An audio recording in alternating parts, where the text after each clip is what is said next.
Hi everyone, welcome to day 25 of the drawing challenge. And I have to admit, at the end of this one, I kind of messed it up a bit, but I'm going to stick with it. I'm going to be drawing a building from a corner view using 2-point perspective. And to do that, like always, we're going to do this horizon line down the side and add 2 points of perspective. We're then going to do 2 lines from the right and then 2 vertically down to create our first face, and then the same on the left hand side like we always do. And then we're going to create a third line going downwards to show the second wall of the building. And now that we've done that, we can start to add some features like a door on the right hand wall. And to do that, we have to pick a height that is appropriate and just draw that line directly downwards in any position that we want. And then we have to, because the right hand wall is facing the right hand perspective, we have to connect that to the right hand perspective point to make sure that the angle is correct. And I'm going to botch this door by attempting to do a door frame. I probably should have left it a lot more simple,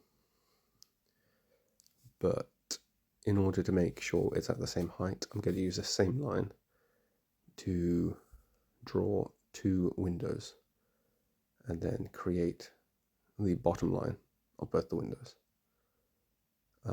So these perspective lines are quite useful for using them as guidelines in order to make sure everything's at the exact same level or relative level.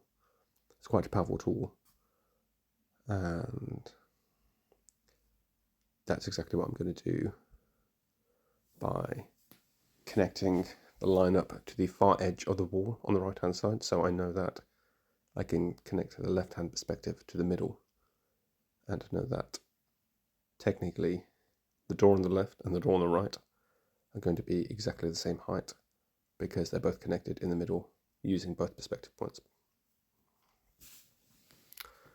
And that's about it for the features of the building, and I've decided to do a little bit extra and create a sidewalk of slabs.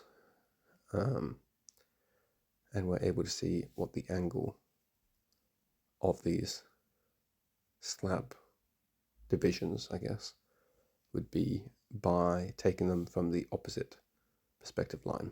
However, I haven't quite figured out how to make sure that the distance between each one of these lines is correct. So that's why they're going to seem a bit off, especially when you go further and further away from the center of the image.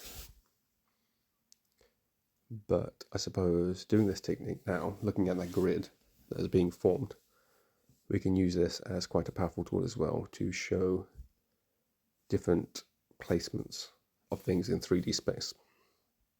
So what I could do now, technically, is I'd know exactly where all the furniture would be in this building, depending on which square on the grid they'd be in.